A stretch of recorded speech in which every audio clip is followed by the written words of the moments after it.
শুক্রবার BNP chairperson ও সাবেক প্রধানমন্ত্রী বেগম খালেদা জিয়ার সমাধিতে আসেন তার পরিবারের সদস্যরা। বোন, ছোট ছেলের স্ত্রী, নাতনি জাইমা রহমান, জাহিয়া রহমান সহ স্বজনরা কিছুক্ষণ সেখানে নীরবে দাঁড়িয়ে থাকেন। কবর জিয়ারত করে কোরআন তেলাওয়াত করেন তারা। দোয়া ও মোনাজাতে রুহের মাগফিরাত কামনা করেন।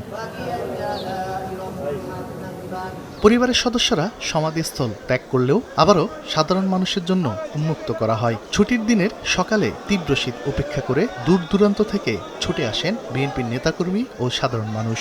হাতে ফুল, চোখে অশ্রু নিয়ে সমাধিতে শ্রদ্ধা জানান তারা। নেত্রীর জন্য একটু দোয়া করা, আল্লাহ যেন তাকে জান্নাতুল ফেরদাউসের সর্বোচ্চ স্থান দান করেন। বাচ্চাদেরকে দেখানোর জন্য নিয়ে আসছি যে দেখো, এমন একজন মহিষী নারী যার জীবনী আমি আমার বাচ্চাদের সাথে শেয়ার করি। মরহুম খালেদা জিয়ার কবর দেখতে এসেছি এক নজর। বেগম খালেদা জিয়ার রুহের মাগফিরাত কামনায় এখানে সকাল থেকে সন্ধ্যা পর্যন্ত আমরা কোরআন তেলাওয়াত করে যাচ্ছি। 17 বছরে তিনি ক্ষমতায় না থাকলেও মানুষের হৃদয়ে যে আছেন, এটার বহিঃপ্রকাশই। ম্যাডামের আদর্শকে বুকে ধারণ করে তারেক রহমানের নেতৃত্বে সমস্ত চ্যালেঞ্জকে আমরা মোকাবেলা করতে পারব। সমাধিতে ফুল দেন বিএনপি নেতারাও। তারা বলেন, বেগম খালেদা জিয়া ছিলেন জাতীয় ঐক্যের প্রতীক। পরিকল্পিতভাবে বেগম জিয়াকে স্লো পয়জনিং এর মাধ্যমে মৃত্যুর দিকে ঠেলে দেওয়া হয়েছিল বলেও অভিযোগ নেতাদের।